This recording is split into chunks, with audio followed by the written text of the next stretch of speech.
Today, we're diving deep into a classic Judge Judy episode that's all about neighborhood drama, property rights, and a whole lot of confusion over a lake. Get ready, because this one is a doozy. The case kicks off with Ricky Smith, a homeowner who's fed up. He claims the beautiful lake behind his house is private property, exclusively for the residents of his community. But there's a problem, and his name is James. James is an avid fisherman who sees the lake as a public fishing paradise.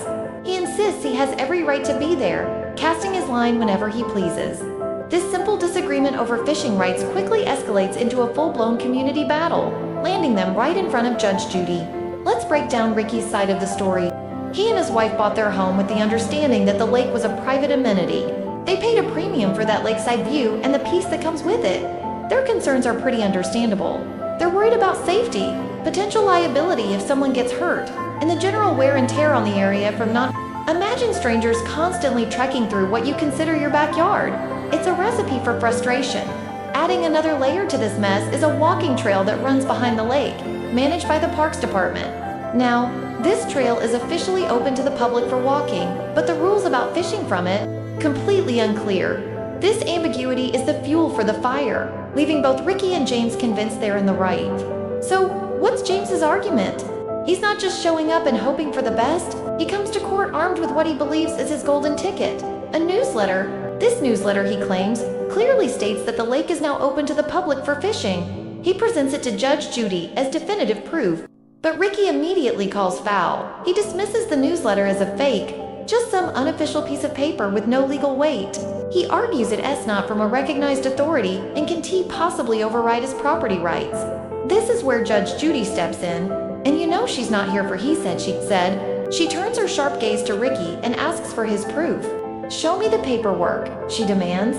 Show me the deed, the covenants, the official documents that say this lake is exclusively yours. Ricky hands over a stack of old papers from when he purchased the property, but as Judge Judy flips through them, a problem emerges. The documents are vague. They talk about the property line and the house, but they dainty explicitly state who owns the lake or who has the right to use it. There's no smoking gun, no clear sentence saying, this lake is private. The drama doesn't stop there.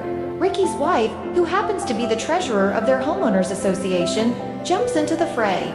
She passionately backs her husband, insisting that the HOA has always maintained the lake is for residents only. She talks about the fees they pay and the community rules they've established. But when pressed by Judge Judy for official, legally binding documents, she also comes up short. It seems like the private lake rule was more of a long-standing assumption than a documented fact. As the case unfolds, the situation gets even more tangled. It turns out that other neighbors have been getting involved. Some support Ricky, while others couldn't care less about the fisherman. James admits that the police have been called on him not once, not twice, but 3 times and told him to leave. Yet, he keeps coming back. Why? Because he genuinely believes that the newsletter gives him the legal right to fish there. He's not trying to be a troublemaker. He's standing up for what he believes is a public right. This reveals a deeper issue, a complete breakdown of communication and authority within the community. Even the local associations seem to disagree on the lake's official status, creating a mess that only someone like Judge Judy can sort out. Now for the moment we've all been waiting for, the verdict. After listening to all the arguments, examining the flimsy evidence from both sides, and cutting through the neighborhood noise, Judge Judy delivers her decision. She looks at James and acknowledges his evidence. While the newsletter might not be an official deed, it provided him with a reasonable basis to believe he was allowed to fish in the lake. He wasn't just making it up. She then turns to Ricky and his wife and delivers a classic Judge Judy lesson. She reminds them that in a court of law, assumptions, feelings, and what you've always believed mean nothing. Facts and documentation are everything. If they wanted to prove the lake was private, they needed to come with irrefutable, legally binding proof, which they failed to do. Ultimately, she rules in a way that validates James's actions based on the information he had. The judgment isn't just about a lake, it's a powerful reminder for everyone. When you're involved in a dispute, especially with neighbors, it's crucial to rely on facts, not emotions. Honesty and clear documentation can prevent small disagreements from turning into bitter, expensive legal battles. This case is a perfect example of how misunderstandings and a lack of clear rules can poison community relations. It's a call to action for all HOAs and community managers. Make your rules clear, accessible, and legally sound. So, what can we take away from this? First, if you're buying property with shared amenities like a lake or a park, do your homework. Read the fine print. Don't just take the real estate agent's word for it. Get the official rules in writing. Second, if you're in a dispute, try to find a common ground of facts before things escalate. And finally, never underestimate the power of a single piece of paper, whether it's a deed or, in this case, a controversial newsletter.